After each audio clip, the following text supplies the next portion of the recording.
Et oui, dans un mois, ce sera le début de la Coupe du Monde 2026, la Coupe du Monde de foot qui va démarrer aux États-Unis. Alors, si l'équipe de France de Didier Deschamps fait partie, bien entendu, des grandes favorites pour le titre du mondial, Netflix a décidé de nous replonger 16 ans en arrière, dans une époque qui était quand même beaucoup moins glorieuse pour le football tricolore. Je parle bien sûr de la Coupe du Monde 2010 en Afrique du Sud et cette fameuse grève de l'entraînement à Nice Now. Ça s'appelle Le bus, les Bleus en grève. C'est un documentaire sorti ce mercredi 13 mai sur Netflix. On va donc demander à nos experts ici présents ce qu'ils ont pensé du programme. Alors, dans cette série documentaire, on retrouve Raymond Domenech, Patrice Evra, qui était le capitaine de l'équipe de France en 2010, mais aussi Estelle Denis, Roselyne Bachelot ou encore William Gallas. Alors, est-ce qu'on a droit à de vraies révélations dans ce documentaire ou est-ce qu'au contraire, c'est un peu un pétard mouillé? Vous allez prendre vos petites ardoises pour commencer et me donner une note sur 10. Et oui, je vous fais travailler Et on un va à petit l'école peu. un peu. Ah ouais, Le tableau, quoi, comme c'est ça. les footballeurs, finalement. Alors, une note sur 10 pour noter le documentaire de Netflix, Le bus, les Bleus en grève. Gaspard, il avait déjà sa note de prévu. Oui. Ok. Allez, eh bien Gaspard, puisque c'est ta première fois dans Superstream, à toi l'honneur. Moi, j'ai décidé de mettre la note de 8 sur 10. Alors, Bonne note. une bonne note parce que quand j'étais en 2010, du coup, j'avais que 8 ans. Donc, Tu es vraiment obligé de préciser, Aïe. merci. Oui, mais ça va être important pour la suite de ce que je veux dire, c'est que j'avais pas le recul nécessaire pour, par rapport à toute cette affaire-là. Donc, de voir ce documentaire, ça m'a permis un peu de replonger en 2010 de ce qui s'est passé, de la déroute totale de l'équipe de France. Donc, je trouve que c'était un documentaire assez intéressant, notamment avec les révélations de Patrice Evra. Donc, c'est pour ça que je donne cette note-là de 8 sur 10. Ok. Alors Léo, Moi, j'ai mis 6 sur 10. pourquoi? 6 sur 10, je suis assez d'accord avec Gaspard. En fait, c'est aussi important de voir d'où on vient. C'est-à-dire qu'on est un peu exigeant avec l'équipe de France en ce moment. Il n'y a pas si longtemps que ça, on allait au mondial juste pour ne pas être ridicule. Là, on est favori, comme tu l'as dit. On n'a pas appris énormément de choses. En tout cas, moi, j'ai pas appris énormément de choses dans ce documentaire. Peut-être que le grand public découvrira plus de choses. Les intervenants étaient pertinents. Peut-être qu'on en parlera plus tard, mais Oui, on Raymond va revenir Domenech, dans le détail. ça a été dur. C'est compliqué ce qu'il a dit. Marc, on continue le tour de table. Et bah, du coup, moi, je suis pile entre les deux. J'ai mis 7 sur 10. En fait, je trouve que le doc est quand même très intéressant, très bien foutu, très efficace, très Netflix. Mais il m'a manqué, on en reparlera après, il m'a manqué un petit peu plus. Je trouve qu'en 1h20, on ne fait pas vraiment le tour de la question. Et du coup, j'ai un petit goût de manque, quoi, en me disant j'aurais bien voulu voir plus de choses. Mais après, pour le reste, c'est quand même très intéressant. Il y a quelques moments quand même très forts qui font que ça reste un doc hautement recommandable. Et alors, on finit sur Thomas. Est-ce qu'on continue sur une bonne note? Alors, la meilleure note, sans doute, Ah. 8,5. Ok. Voilà. Ok. Alors, pour le coup, j'ai appris quelques petits trucs. Je pensais vraiment tout connaître. J'ai appris quelques petits trucs. Je pense que c'est très important. Enfin, l'objet du documentaire, c'est vraiment de détricoter tout ce qui a été dit. Donc, en gros, j'étais un peu plus vieux que toi, Gaspard, Légèrement. au moment de la Coupe du Monde 2010. Et à l'époque, il faut se souvenir que quand on défendait les Bleus, on passait aussi pour une racaille. Alors, pas millionnaire, c'est pas encore le cas, je vous préviens. Mais on passait aussi pour un guignol aux yeux de tout le monde. Je pense que ça nous réhabilite un peu aussi. Ok. Alors, concrètement, c'est quoi pour vous les points forts du documentaire? Moi, je dirais que c'est les témoignages de Domenech et de Evra. Enfin, c'est vraiment polarisé autour de eux deux. Et Domenech joue très bien son rôle de bad guy, provocateur, qui en même temps laisse aussi apparaître ses contradictions. C'est quand même un personnage assez intéressant, assez complexe. Et Evra, je pense, en sort plutôt grandi. C'est-à-dire qu'en gros, on l'a un peu pris comme un rigolo, etc. Et je trouve qu'il fait preuve d'une sensibilité plutôt intéressante. Pour moi, c'est vraiment ça le plus fort. Le point central du doc, c'est cette espèce de relation hyper complexe entre eux deux, entre deux personnalités qui sont elles-mêmes difficiles à des fois à cerner, quoi. Alors Thomas, tu as dit que tu avais appris quelques petites choses, mais pas grand-chose. Est-ce que, je sais pas, qu'est-ce qu'on apprend véritablement? Ça se joue avec Raymond Domenech. C'est au sujet de la révélation de son journal intime de 350 pages tenu pendant les années noires des Bleus. Donc de 2008 à 2010, quand il n'y avait pas beaucoup de résultats et quand il y a une pression accrue autour de lui. Et on se rend compte qu'en fait, cette pression, il n'arrive pas à la gérer. Et il fait, à mes yeux, absolument n'importe quoi, mais il l'explicite aussi. Alors, il y a le coup des signes astrologiques. Ouais. Il y a le coup des insultes. Il insulte ses joueurs, ses propres joueurs, qui sélectionne. Donc le fait d'être plongé comme ça avec lui, on arrive à mieux le comprendre et en même temps il nous perd aussi. Enfin, j'ai beaucoup aimé ce côté-là, quoi, cet inside. C'était à double tranchant quand même d'accepter de participer à ce documentaire, non, pour lui? Il n'a plus grand-chose à perdre, Raymond Domenech, maintenant. Hein. Son image, de toute façon, elle a déjà été détériorée depuis 2010. Là, on lui donne une chance de s'expliquer. Alors, Thomas, t'as raison, on a envie de le pardonner, on a envie de le comprendre. Estelle Denis aide justement à le rendre plus humain. Mais dans tout ce que Raymond Domenech dit au cours de ce documentaire, on a l'impression qu'il n'est pas passé à autre chose, qu'il continue de nous enfumer, qu'il n'accepte pas ses torts, qu'il n'accepte pas qu'il y a eu des erreurs avec Naïsna. Il remet encore la faute sur les autres, comme il avait fait dès 2010. On le voit avec l'histoire de Nicolas Anelka. On lui demande pourquoi est-ce qu'il n'a jamais démenti. Lui, il s'en fout. Il dit mentir ou démentir, c'est pas grave. C'était vraiment se sauver lui. Et puis encore une fois, il est venu, je trouve, pour se sauver lui, au détriment de l'équipe de France. Mais il aime le fait d'être incompris. Je pense qu'au fond, pour parler un peu vulgairement, mais je pense qu'il kiffe ça. Il y a un côté où... C'est une posture aussi. Ouais, c'est une posture. Et il y a un moment... je l'explique pas parce que c'est moi le boss. Voilà. Là, j'ai décidé, Gourcuff ne jouera pas. Il explique pas pourquoi. Mais il dit, voilà, c'est moi qui décide. Bon, pourquoi? Peut-être qu'on saura jamais. Gaspard, alors, qu'est-ce que... Mais il y a beaucoup de choses que Marc, Thomas et Léo ont abordées qui sont très intéressantes. Moi, je trouve que c'est notamment le témoignage de Patrice Evra, parce qu'il avait même le rôle de capitaine, en fait, et c'est quelque chose qui était très important pour lui, qui voulait montrer. Il avait le statut de meilleur latéral gauche à ce moment-là. Il sortait de 2 saisons auparavant avec United, une saison extraordinaire. Donc, il avait ce statut-là, et la mésentente, en fait, avec Domenech, due au fait qu'il leur renvoie Anelka en France. Est-ce que les insultes qui ont été proférées, qui ont fait la une de l'équipe aussi, ça, je trouve que c'est aussi un moment important dans le documentaire, quand il y a l'équipe qui décide de faire cette une sans avoir la certitude à 100% que Anelka aurait dit ses propos à Domenech. Donc je trouve que ça laisse encore planer le doute. C'est ça qui est intéressant aussi à aborder dans ce documentaire. Et parmi les choses qui vous manquaient, je crois que c'est toi, Marc, qui disait il y a des choses qui t'ont manqué. Qu'est-ce que c'était? Alors déjà, il y a les absents dans les gens qu'on aurait aimé entendre en témoignage, notamment Johan Gourcuff, Franck Ribéry, et puis évidemment Nicolas Anelka aussi, qui aurait pu donner sa version. Et aussi, ce qui m'a manqué, mais ça c'est dû au format, c'est qu'en fait, on aurait pu aller plus loin sur certains aspects, notamment tout ce qui s'est passé en termes politiques, par rapport à Roselyne Bachelot, qui, elle, pour le coup, intervient dans le documentaire. Mais je trouve qu'on aurait pu encore plus approfondir tout ce qui s'est passé là-dessus. En fait, moi, j'avais presque oublié à quel point ça avait été un trauma presque national, et que ça avait vraiment touché des sphères incroyables.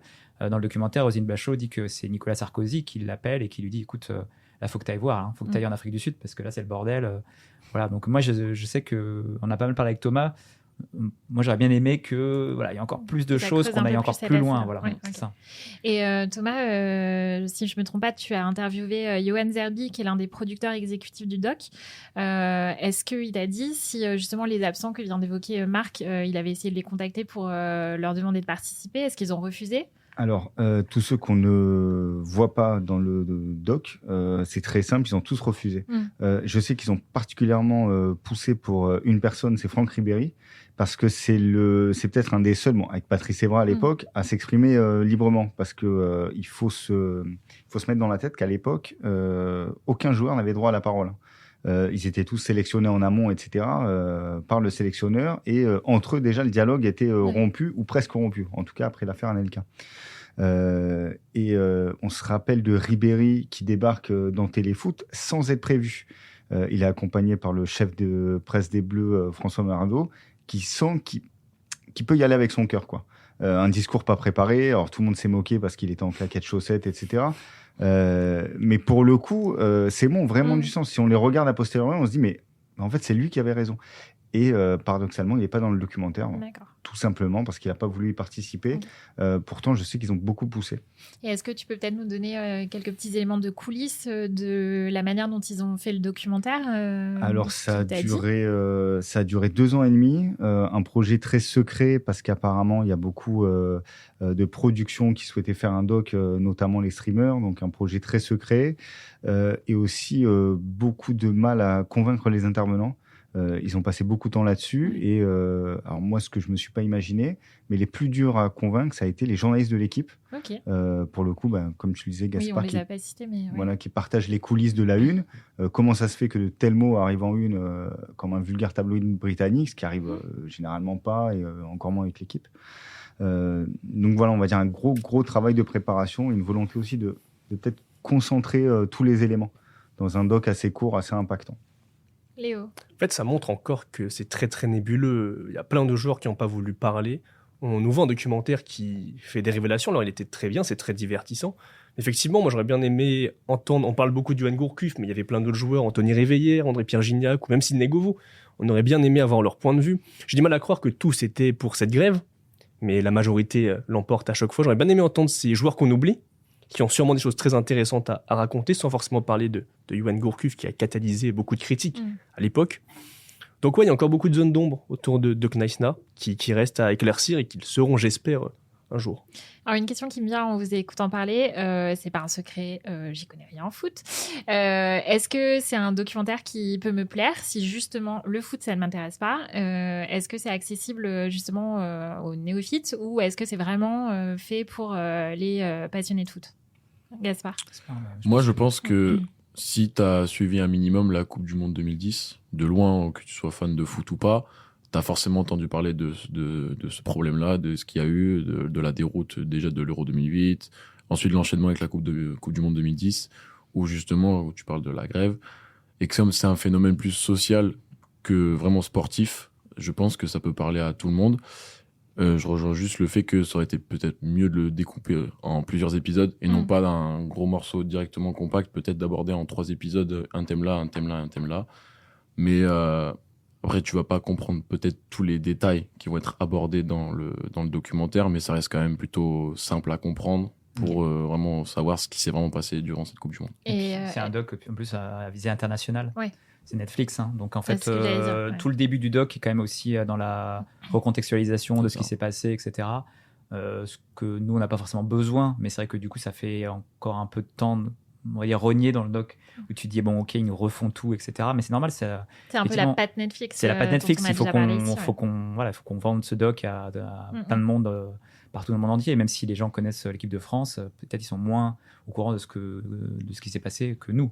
Donc voilà, donc il y a aussi ça, mais c'est aussi ça qui fait l'intérêt du doc, c'est que c'est un doc vraiment, c'est pas un doc France Télé ou c'est pas un doc Canal qui aurait été probablement fait autrement. C'est un doc Netflix, donc avec aussi un espèce de code, voire cahier des charges qui est en général assez précis. Ok. Alors, c'est sûr que ce documentaire, on va en entendre parler, mais c'est pas le seul à visionner en ce moment sur les plateformes de streaming. Pour les amateurs de sport, on entre dans une période chargée en sport, donc forcément, les plateformes ont sorti ce qu'il fallait. C'est sorti il y a quelques semaines sur Netflix également, la mini-série Ronaldinho, le seul et l'unique, qui revient sur le destin de l'ancien joueur du PSG et du Barça, Ballon d'Or 2005 et champion du monde 2002 avec le Brésil. Gaspard, tu me dis si je me trompe. Tu connais bien, Laurent. Ah, oui. Bravo, Laurent. Vous voyez. Elle fait ça sans Tu me surprends. Votre avis, je crois que Gaspard, tu l'as vu. Je l'ai vu, effectivement. Merci Marc de m'avoir mis sur le dossier pour le visionner et en faire des articles. Documentaire en 3 épisodes sur la légende, l'icône de la Seleção, Ronaldinho. Vraiment, je trouvais que c'était un très bon documentaire. Voilà, ça m'apprenait un peu sur un joueur que j'ai vu de loin jouer parce que c'est pas ma génération complète.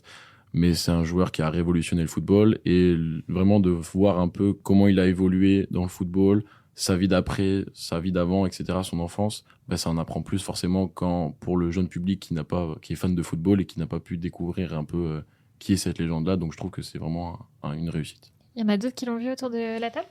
Non. Alors, moi, j'ai juste quelques questions à te poser justement là-dessus. Oh là là, ça va se transformer en débat de l'équipe. Est-ce qu'on en apprend plus, par exemple, sur ces soirées à Barcelone, soirées hors match Alors, il y avait des révélations avec Luis Fernandez, notamment au PSG, qui expliquait un peu la mésentente qu'il y avait eu avec ce mec-là. Oui, donc ça nous l'apprend pas. Voilà, ça on l'a. Soir à Barcelone, tu t'en doutes, c'est un peu abordé, mais très légèrement. Très légèrement. Et après, par exemple, ses engagements politiques au Brésil, par exemple. Non, ça c'est pas trop. Ça, il y a la controverse au Paraguay quand il a des faux passeports, mais ses soutiens à Bolsonaro, non, c'est pas évoqué. On sait pourquoi pour les faux passeports, non? Alors, il explique sa version des faits, Ouais. donc forcément, t'as envie d'y croire. Après, on n'a Oui, pas c'est ça. toutes les coulisses non plus, si c'est vrai ou si c'est faux. C'est un doc produit. Ça reste Netflix, voilà, comme vous l'avez puis, dit. on avec est- Ronaldinho Voilà. dedans. Oui, voilà, qui ça est- dépend s'il est partie Voilà. prenante. Il est parti Voilà, prenante. c'est ça. donc, Oui, dans Parce tous les qu'il y doc avait, sport, tu vois pas les zones d'eau. Moi, Beckham, tu voyais Alors, rien. Justement, je suis pas d'accord. Dernièrement, il y a eu une sorte de mode lancée par Anelka, justement. À l'époque, le cas Anelka, on a eu la même chose avec Benzema. Ensuite, on a eu Neymar, si je me trompe pas. Et là, maintenant, Ronaldinho. Donc maintenant, on fait avec les anciennes gloires. Alors, j'adore Ronaldinho, le joueur. Le reste, bon, ça me regarde. Mais disons que on fait une mini-série en 3 épisodes, si je me trompe pas, chacun d'1 heure. Très bien. Il y a beaucoup à dire sur le côté footballistique, sur le reste aussi. Mais en fait, on enlève tout ce qui fait le sel du joueur. Ce qui fait le sel du joueur, c'est d'arriver à gagner un ballon d'or en sortant quasiment tous les soirs. J'exagère même pas. Non, mais c'est vrai, t'exagères Voilà. pas. Non, c'est vrai. Et enlever ça du personnage, bon, au final, je me demande avec quoi on se retrouve, quoi. Je suis d'accord avec toi, mais après, comme on l'a dit, Netflix va vraiment rester sur l'aspect un peu plus sportif. Donc, comme tu l'as dit, ils l'ont fait avec Neymar, même s'ils montrent un peu les controverses, le fait qu'il aime sortir, qu'il se blesse tout le temps, qu'il boit de l'alcool, ou etc., qu'il va en soirée. Après, le fait, comme tu l'as mentionné, qu'il y a eu ça avec Anelka, il y a eu ça aussi avec Vinicius, il y a eu ça avec Neymar, il y a eu ça avec Figo aussi, l'affaire Figo en 2000. Mais l'affaire Figo, c'est pour le coup, il y a de l'investigation. Il se passe quelque chose. Oui, mais c'est Ronaldinho, Neymar, etc. Oui, non, franchement, après, c'est des Brésiliens, ça reste quand même des fêtards dans l'âme. Ça reste des footballeurs dans l'âme. C'est pas bien montré. Non, je suis d'accord avec toi. Mais après, je t'invite quand même à regarder pour que tu aies quand même le recul par rapport à ce documentaire. Mais ça reste quand même un programme sportif intéressant, notamment pour la génération, on va dire, 2000. Je compte pas la génération 80, 90, parce que je sais que vous avez plus de recul que moi par rapport à ça. Alors, on va rester du côté du Brésil pour les prochaines sorties, voilà, sur le sport sur les plateformes, puisque Netflix va proposer une série sur le 3e sac de champion du monde du Brésil en 1970. Ce sera le 29 mai. Le 3 juin, Paul de Saint-Cernin va animer un roast opposant les champions du monde 98 aux champions du monde 2018. Ça s'appellera Dans la sauce, pardon. M6 aussi qui diffusera une partie de la Coupe du Monde, mettra à disposition plusieurs documentaires sur sa plateforme M6+. Il y en a un sur le Brésil aussi, 1970, un sur la Coupe du Monde 86 de Diego Maradona, ce sera le 1er juin. Et là, c'est de la fiction, mais Apple TV va faire revenir l'entraîneur préféré des amateurs de séries, Ted Lasso, avec la saison 4 inédite qui démarrera le 5 août. Et il n'y a pas que du foot. La deuxième passion de Gaspard, le tennis. Le tennis. C'est bientôt l'heure de Roland Garros. Netflix, voilà, s'y met aussi puisque on va avoir droit à une série documentaire sur Rafael Nadal. Ça s'appelle Rafa et ce sera le 29 mai. Dans cette petite liste là, qu'est-ce qui vous hype le plus, Léo? Rafa, c'est sûr. Obligé. Alors Rafa, oui, mais est-ce que ça va être le même traitement justement que Ronaldinho, etc. C'est ça le risque. Bonne Est-ce qu'on va question. vraiment pouvoir aller un peu au-delà du cliché du mec, voilà, du mec hyper performant, de la bête de sport, tu vois?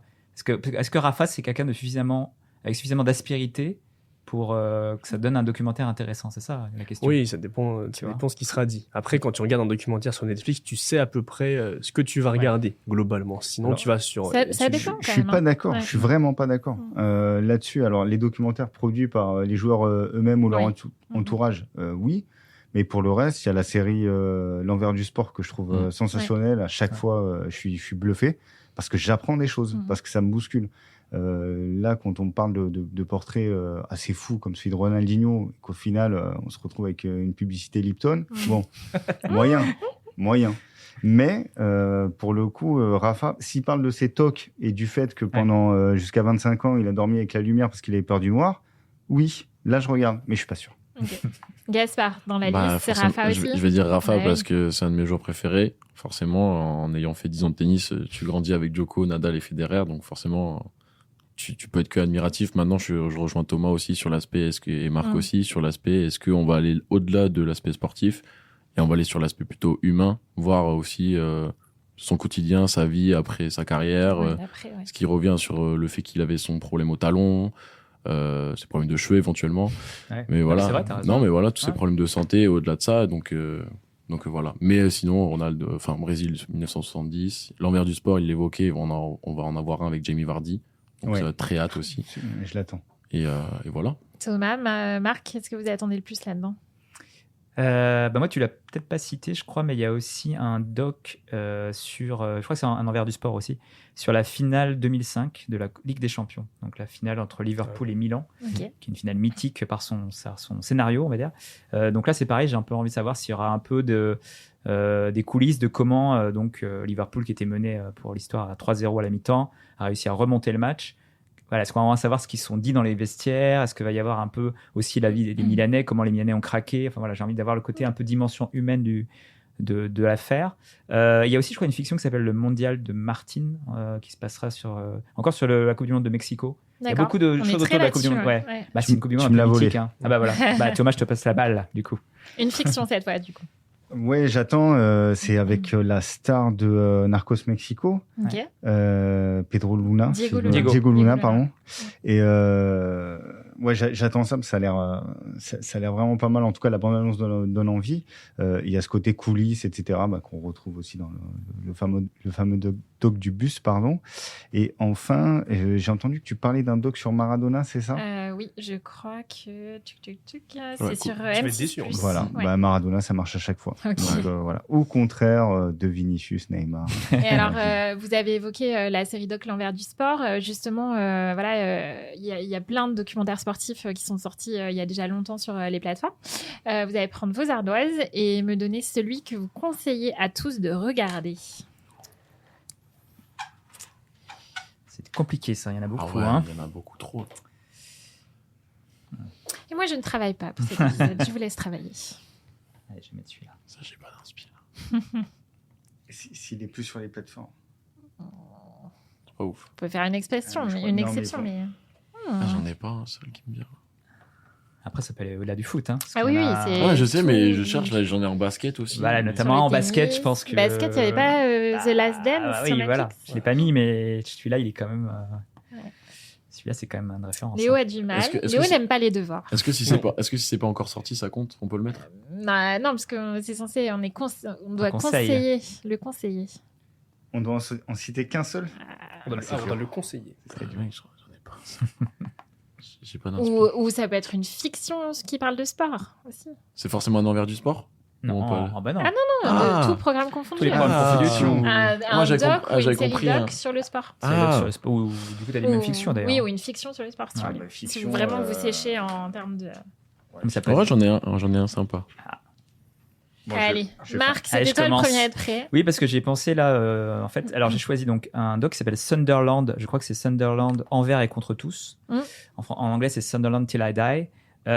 Donc c'est un doc sur Netflix qui est très intéressant parce que c'est un doc sur des losers. Là, on parle beaucoup de champions, on parle beaucoup de voilà, même de champions déchus, mais en tout cas des champions. Sunderland, c'est une équipe anglaise typique, c'est-à-dire en fait une équipe qui a pas forcément beaucoup de talent dans son équipe, mais qui a beaucoup de cœur. Mm. Et surtout, c'est une équipe qui est très, dont le public, on va dire, est très attaché à son équipe. Dans le nord de l'Angleterre. Exactement, dans le nord de l'Angleterre. Et du coup, il y a toute cette dimension dans le doc où on les voit galérer. Il y a un joueur qui va même chez le psy, je crois qu'on voit ça, je me rappelle de cette séquence. Voilà, on voit vraiment tous les problèmes d'un club. Je crois qu'ils doivent être en championship peut-être à ce moment-là, donc en deuxième division anglaise, voire en troisième division, je sais plus. Donc voilà, on voit. Et pour le coup, c'est un peu Ted Lasso aussi. Mm. C'est-à-dire qu'en fait, il y a un côté, bah oui, en fait, tous les problèmes du quotidien des joueurs. C'est des êtres humains aussi, donc ils ont leurs failles, ils ont leur tout ça. Et là, pour le coup, c'est vrai. Et aussi, je trouve ça super parce que tu vois tout le staff, les gens qu'on voit pas dans les docs en fait, le staff, les entraîneurs, les coachs, etc. Enfin Le voilà, visage c'est de l'ombre. Ouais. les visages de l'ombre. Et surtout, ça donne vraiment envie de supporter cette équipe parce que tu as envie Mm. d'être avec eux, parce que c'est pas des gagnants, mais eux, ils donnent tout. Leur public, ils sont à fond. Que les matchs soient à 13h, à 20h, à 15h, qu'ils pleuvent, qu'ils ventent. Enfin voilà, c'est vraiment le football anglais un peu dans son côté un peu iconique, on va dire, Familial de aussi. voilà, de stades remplis quoi qu'il arrive et de gens qui sont comme ça à fond et même un truc familial en fait. Mm. C'est-à-dire qu'en fait, de la grand-mère au petit-fils, tout le monde va supporter Sunderland quoi. Alors Thomas, est-ce que tu as pu trancher? Alors, j'ai tranché. J'ai mis ce fabuleux film qui s'appelle The Football Factory. Alors, je m'autorise un petit pas de côté parce que ça parle pas essentiellement de football, mais beaucoup de hooliganisme. C'est un film anglais. Alors, peut-être que vous vous souvenez du film avec Elijah Wood qui s'appelle Hooligans. Tout à fait. Là, c'est la version non censurée. En fait, c'est les vrais supporters de foot anglais à Londres, dans le Chelsea du début des années 2000, qui font absolument n'importe quoi. Il y a un effet papillon, une réaction en chaîne, donc on ne s'ennuie pas. Et on voit que le football est un fait social pour le meilleur, mais surtout pour le pire. Le problème, c'est quand on regarde tout ça, c'est diablement divertissant. Léo, est-ce que tu nous as trouvé quelque chose? Moi, c'est mon plaisir coupable. Ah, dis pardon. donc. C'est le doc de Netflix sur David Beckham. Thomas, tu vas hurler, il n'y a pas de zone d'ombre sur David Beckham. C'est un documentaire Que tu à as regardé l'ode pour David Beckham. que j'ai regardé pour David Beckham. Et j'adore David Beckham, j'ai toujours aimé David Beckham. Nous, on a encore l'image de David Beckham en larmes, quittant la pelouse du Parc des Princes, un David Beckham vieillissant, qui avait plus grand-chose à apporter sur un terrain de foot. C'est quand même l'histoire d'un génie un peu incompris, David Beckham. On y apprend plein de choses sur lui. C'est tous les traitements difficiles. Je vous vois faire ces haussements de sourcils à côté. Mais Non, mais pas du Soyez tout. indulgents, il n'a pas eu le temps de préparer le coup de cœur. C'est vraiment mon coup de cœur. C'est l'histoire d'un garçon à qui l'Angleterre n'a jamais rien pardonné. Des choses qu'on aurait pardonné à beaucoup plus d'autres Anglais ou à d'autres joueurs en général. C'est un joueur qui a reçu à l'époque des lettres au siège de Manchester United avec des balles. Donc c'était pas des menaces de mort sur les réseaux sociaux comme il peut y avoir aujourd'hui. C'est des choses beaucoup plus concrètes. C'est un amoureux incompris du foot pour moi, David Beckham. J'ai toujours beaucoup aimé David Beckham. On le voit maintenant comme un businessman, mais ça a été un très très très bon joueur de foot à l'époque. Gaspard. Alors, moi, je pense que je vais me faire un peu engueuler parce que je veux dire un truc de petit. Disputé, tu veux dire. Disputé. Allez, je vais envoyer des mots justes. Moi, c'est la série documentaire sur Carlos Alcaraz sur Netflix. En 3 épisodes que Marc m'avait encore placé évidemment dessus. Toujours dans les bons coups, Gaspard. Alors, je l'explique pourquoi, en tant que joueur de tennis pendant très longtemps et que Carlos Alcaraz a juste 1 an de moins que moi. Donc, félicitations à lui déjà encore pour sa carrière. C'est une série documentaire qui plonge un peu dans les coulisses de sa vie, de son quotidien. Et j'ai trouvé ça super intéressant de montrer qu'un gamin aussi fort, aussi jeune, arrive à un statut de numéro 1 mondial avec des grands chelems, déjà super riche, qui a déjà tout ce qu'il veut pour lui, mais qu'il veut quand même se détacher un peu de ce côté athlète et quand même pouvoir profiter un peu de sa jeunesse parce qu'il ne veut pas non plus être à 100% consacré au sport. Donc je trouve que c'est un documentaire assez intéressant. On va dans sa petite ville natale, on voit sa famille, son père, sa mère, ses amis, etc., un peu ses activités du quotidien. Et je trouve que c'est super intéressant. Voilà. Et je voulais citer, parce qu'on a cité que des hommes, et je voulais citer un très beau documentaire sur une athlète qu'on connaît bien, qu'on adore en France, c'est Marie-Jo Pérec. Et un doc sur Canal, je me souviens d'il y a quelques années, qui était pas mal assez intéressant aussi, qui allait assez loin finalement dans la compréhension de cette athlète qui a été iconique vraiment dans les années 90. Ensuite, ça a été un peu plus compliqué, elle a eu une traversée du désert, etc. Et le doc était vraiment assez touchant et assez intéressant. Il y a des très beaux docs d'ailleurs.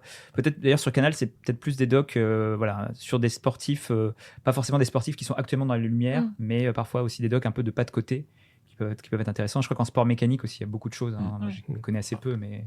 Et on trouve quand même vraiment de tout. On peut couvrir une variété de sports. Je pense qu'on en avait parlé ici au documentaire sur le patinage artistique aussi de Netflix qui est sorti cette année. Tout à fait. Voilà. Il y en a pour tout le monde. C'est une source inépuisable. Et on va faire un petit pas de côté pour finir, avant de passer à notre jeu Label un ami. On a parlé tout à l'heure de Ted Lasso. Et on va dire un petit mot sur Rooster, qui est une autre série du même créateur, Bill Lawrence, qui vient de se terminer sur HBO Max. Alors, c'est une comédie portée par notamment Steve Carell, Phil Dunster de Ted Lasso également. On en a parlé rapidement, je crois, à sa sortie, mais voilà, ça vient de se terminer. Est-ce que c'est toujours aussi bien ? Alors moi, oui, je l'ai une. fini hier soir avec le dernier épisode. Alors, il y a du sport, il y a du hockey quand même dans Rooster, donc finalement, ça va. On n'est pas trop loin. Oui, alors les derniers épisodes étaient peut-être un peu moins drôles. C'est-à-dire que la série, effectivement, glisse un peu vers quelque chose de plus mélancolique, mais aussi peut-être un peu moins bien écrit. C'est-à-dire que je trouvais vraiment les premiers épisodes super bien écrits, vraiment. Le dialogue était vraiment ciselé. Après, là, ça se relâche un peu plus et on voit un peu plus les coutures, on va dire, de la série, quoi. Mais les comédiens restent excellents. Et puis Steve Carell, on en a déjà parlé, mais Steve Carell apporte vraiment une profondeur à son personnage extraordinaire. Il y a le personnage de son ex-femme aussi, qui est joué par Connie Britton, qui du coup revient dans les derniers épisodes. Je ne spoil pas, mais elle revient dans les derniers épisodes parce qu'elle prend un rôle le plus important en vue de la saison 2. Donc tout ça fait que c'est vraiment une excellente série. C'est une des très très bonnes surprises de cette année. Alors après, bon, moi, j'ai pas terminé, mais j'en ai vu une bonne partie. Même si je reconnais ses qualités, j'ai eu du mal à accrocher quand même et à vraiment aller au bout. Ok. Je pense que je finirai, mais ouais, j'ai eu un peu de mal. Je trouvais ça assez inégal par Tu moment. crois que c'était les personnages qui te. Ouais, je sais pas. Il y a un truc qui m'a manqué pour vraiment m'accrocher et plus me lâcher, quoi.